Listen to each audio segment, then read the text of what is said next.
When New York freelance writer Gabriel Sherman set out to write a book about Fox News chief Roger Ailes, he knew he'd get blowback from an organization that prides itself in burying its enemies. Still, Sherman has held his ground, and his new book, The Loudest Voice in the Room, is getting the attention it deserves. The foul-mouthed and devious president of the Fox News Channel may just be the most successful man ever in both television and politics. I would say that he is a man who is at war. He is at war with his enemies. He is at war with himself.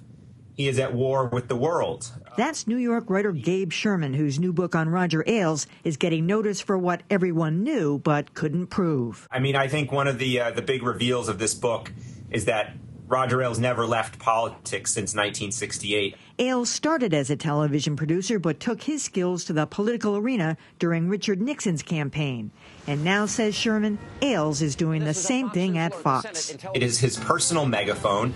It is not a news network. It's a political organization. It is a political organization that employs journalists. Oh, you mean like this? The Obama administration has been caught in another major misleading assertion, repeated assertions, I should say. On what subject? You don't tell me, but what subject, what area? About Obamacare. Obamacare.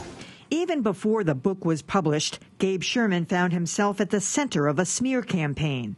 But he says that's the way Ailes operates. It's all about revenge. This demonization of people who leave the organization, the fear, the abject fear that exists inside the hallways in that building. And if you leave, you are denounced as a non-person, as an unethical person.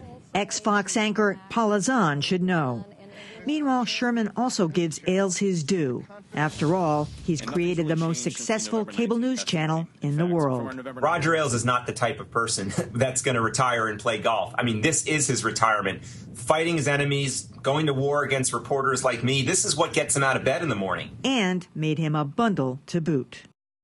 Well, full disclosure, as most of you know, I worked with Roger Ailes for about a year, and I think he absolutely nailed the culture, the environment inside Fox. And, Callie, it was interesting. I was talking to Gabe yesterday, and we both brought up Scientology at the same point, because the way he treats people who he considers disloyal to him, or if you leave the network, you know, this disinformation campaign, the people have actually gone into his office with the PR people and pleaded with them not to do it if they're going to take leave.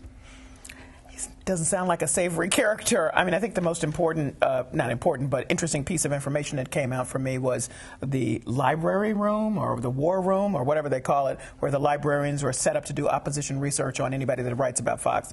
I mean, that just seems to underscore what a lot of other people have written. Though I have to say there were some fair criticisms of Gabriel Sherman's book, too, and how what he did talk about and what he probably should have investigated as well. But if he's about the business of nailing the culture, it sounds like he did. And Roger Ailes refused to talk to him. You know, he offered him many opportunities. Didn't go along with it. Well, I'm racing right out after the show to buy this book because it just was so. Some of the things I couldn't believe. You know, these little anecdotes about how when he came home with his wife and kid, they send the German Shepherd out to patrol the place because I guess he thinks he's going to be assassinated. How he took over this local paper and just turned it from a newspaper into a propaganda sheet. And then the story about all these very powerful people that work in Fox going to these news meetings where everyone's name is taken, and if anything is leaked from the meeting, then they go around like the Inquisition and ask, interrogate people about who leaked things. I mean, this man has some serious problems, and because I can't stand Fox News, I loved it.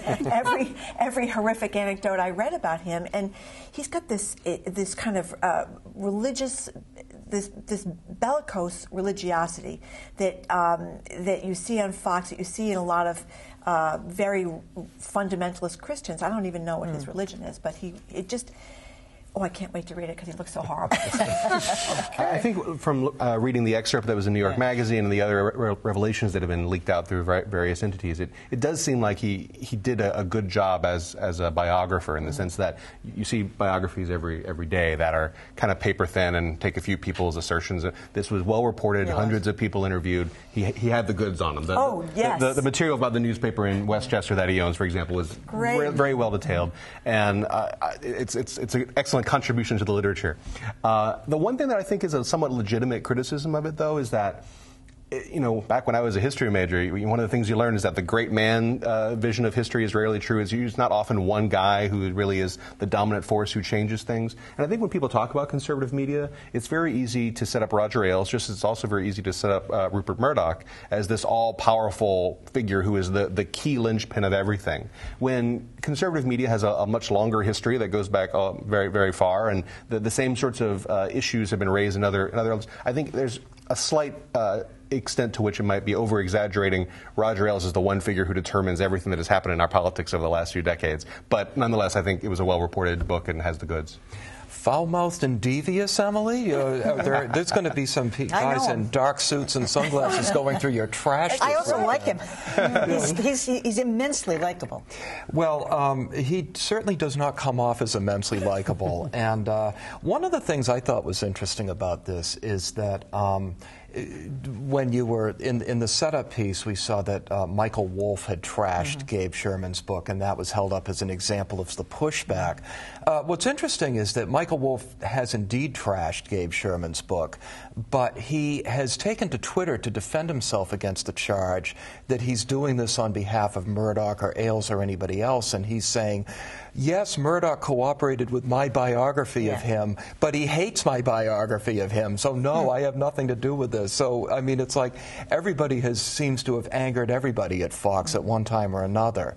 You know, Gabe Sherman is a very good reporter, and one of the things I thought was interesting about the local newspaper story is that it references a New Yorker story about that same subject, about how Roger Ailes took over this local newspaper.